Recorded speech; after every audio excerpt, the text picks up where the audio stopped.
Yeah, we've got upper back and traps and as well as obliques to do today. Working on the sides, and being that this trainer is almost done, the workout's going to be varying. Once that's done, we'll just do sporadic things from there. So we're getting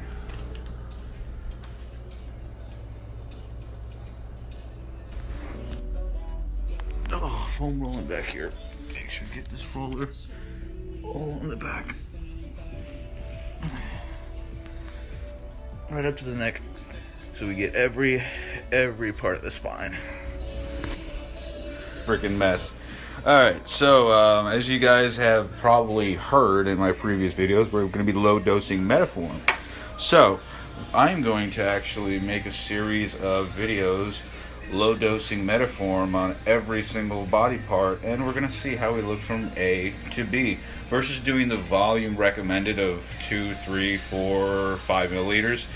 We're going to be doing low doses of 1.5, not 0.25, I think that's a little too low, but 0.5 be the lowest I go.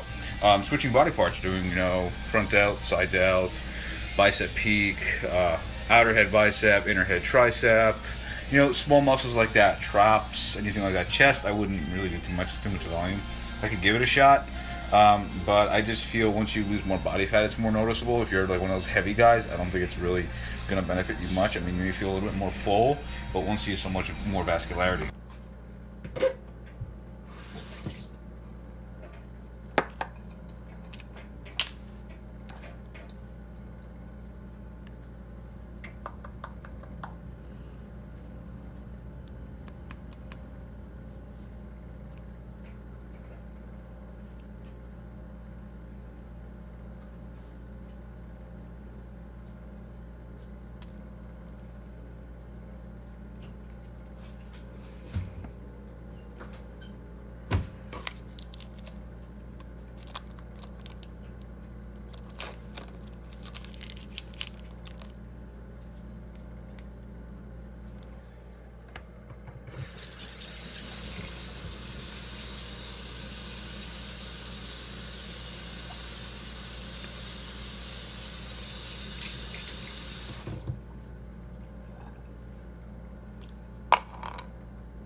You saw we did our Metaform on our side delts. The protocol for this is doing some sort of myofascial release about 10 minutes after injection, so 10 minutes post-injection, and training.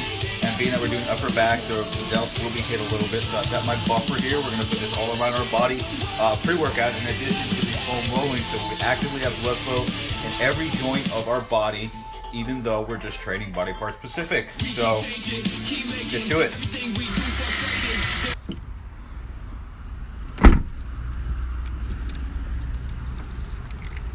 The gym, we're doing upper back and obliques today. So upper back meaning latissimus dorsi, trapezius, that whole section area, even maybe some rear delt work will be done. Partly why I did the Metaform and the delts.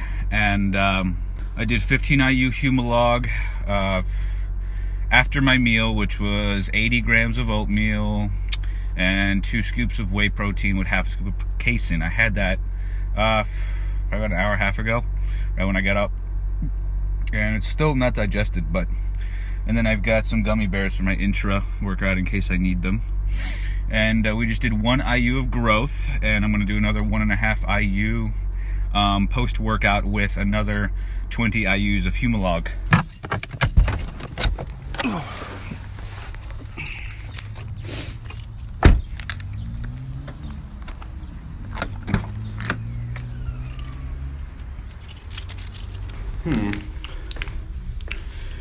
Nothing like a little bit of snack before a workout.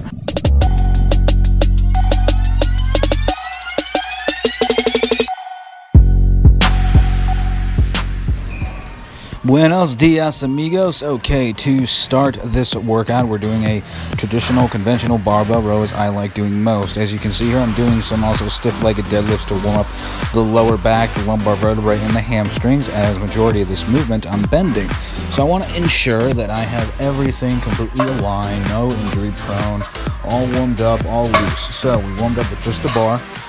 Next set was 135 pounds, again, a warm-up set. I usually like to perform about 3, starting with the bar, 135 and 185. This 135 was performed for about 20 to 25 repetitions to ensure I got a good pump, lots and lots of blood, and got my heart rate going for the oncoming sets. We are resting about 45 seconds to a minute in between each set. After that, we racked on another 25 on each side, making this 185 pounds, done for another 10 to 15 repetitions. I did pause in the middle of the set to regain some breath and a little bit of strength, and then I had racked the weight.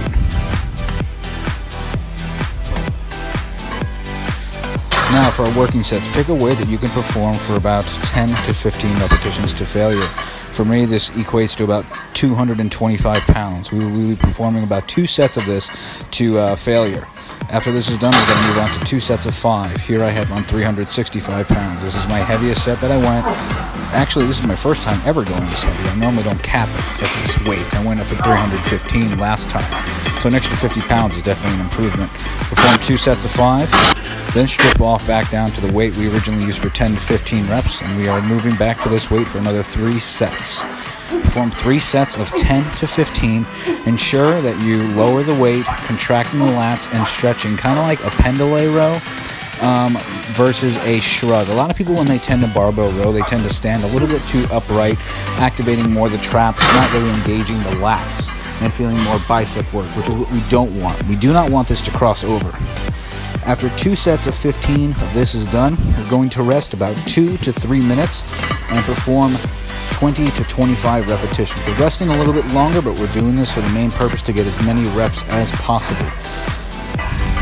Ensure that you're breathing, inhaling and exhaling in the contraction and descension portion of the rep here. I did have to use rest pause in between the set. I performed about 10 to 15, went on my knees, rested for about 10 to 15 seconds, and knocked out about another 3 reps to reach my targeted rep range, which was somewhere around 15 to 20 reps, as I mentioned earlier. I got about 10, being that our rest periods are short, and moving on from that 365, this 225 felt pretty fucking heavy. So after rowing that, I had racked the weight, rested about 2 to 3 minutes, like I mentioned earlier. Now we're going to perform another set with the same exact weight, except we're going to try to reach 20 to 25 repetitions. Here, thanks to a cameraman, as you can see, I have 225 pounds on the bar, bending almost at a 90 degree, and here we are on our route to 20 to 25 repetitions.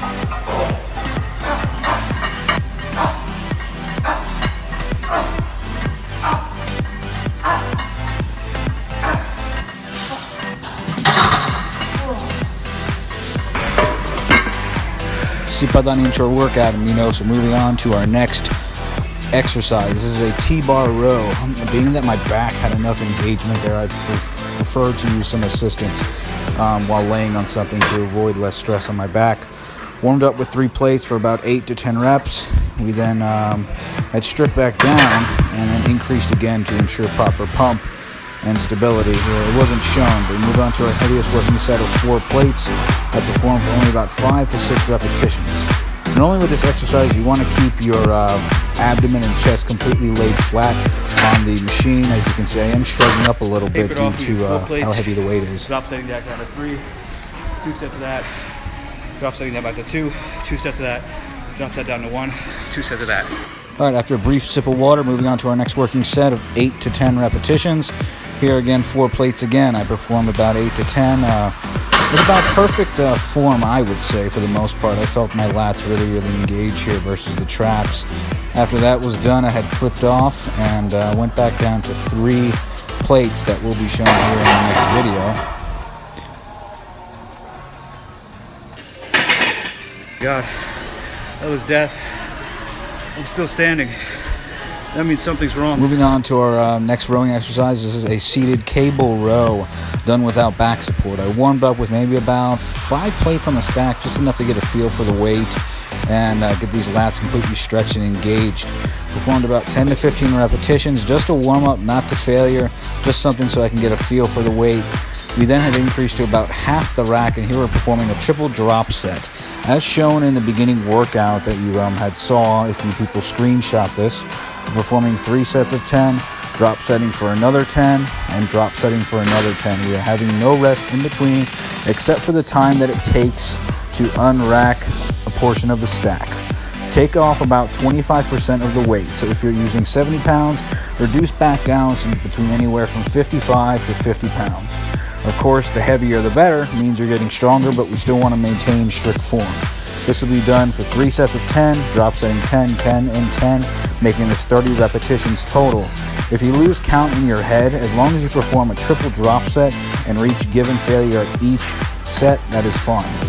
Moving on to our final rowing exercise. This is a low row. I felt as though the seated row had a portion more, the lower portion of my lats, and that segment there, I figured gripping the handles at the lowest point here, being that there's 3 handles that you can grab, I grabbed the lower ones, grabbed the upper ones, and then I did unilateral. I did about 10 repetitions with the low ones, 10 repetitions with the higher ones, and 5 each on each side done unilaterally. I felt this worked best for me to reach failure, as though sometimes I cannot reach failure just performing the same exercise. I do get bored. I like to switch things up a little bit, and so can you. You don't have to follow my exact routine on these rows, but perform 3 sets of 10 to 15 to failure on this exercise.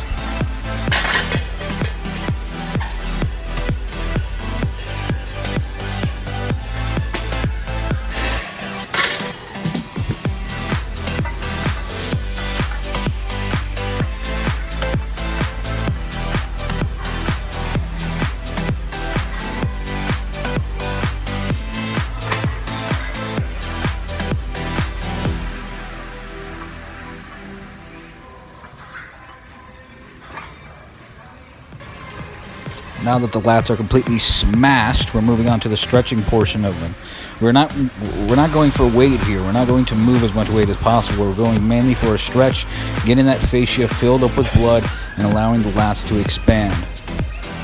As many of you may know, guys like to look wide up top. Superset this exercise with a pullover. Stiff arm pull down, superset with a pullover, actively stretching the lats. Normally I like doing this on an incline bench, so that way the chest doesn't cross over, but the incline bench felt a little too tight for me. I had a little bit of tightness in my upper delt, so I felt that this flat bench worked best for me. Performed 2 sets of 10 to 15. Now, the warm-up before our tire throws here, I'm doing about 3 sets of 10 on face pulls, not reaching failure, just picking a weight where my traps can get warmed up. There you go. So we're warmed up, moving on to our tire throws. Warm up. All right, now moving on to tire throws here. This is probably about, I think, a 150-pound tire. Not exactly sure. I don't know the PSI on it, but it's pretty heavy for me to flip. So I flipped this about 3 times just for a general warm-up. As you can see, my form isn't perfect on these, but I'm slowly perfecting it. Then we move on to the heaviest tire here that I have. This is, I think, about a 250-pound or 300-pound tire. We then had flipped the smaller one in addition to that, moving on to about 3 circuits. So perform the circuit about 2 to 3 times to failure till you cannot do any more. Now to hit the traps, performing a side raise. As you can see, I'm not bringing these dumbbells completely up to my ears and straight. I'm bringing them more of an angle, kind of like a front raise to isolate the traps. It's done. Boy, lots of tire flips in there. That was rough. Alright, now it's cardio time. I'm going to do a light 15-minute walk just for PNS stimulation. Did our 10-minute walk there. Now that we're done, we're going to go hit the sauna, relax, because I've got a client to train about another hour, so we'll eat after that and get another quick-acting carb source for this Chimalog. I did 20 IUs. We have 35 IUs peaking right now. Let's go hit the sauna. Just getting a nice film. Film in the ocean. Doesn't it look nice? Not too often you see something like this. Nice out.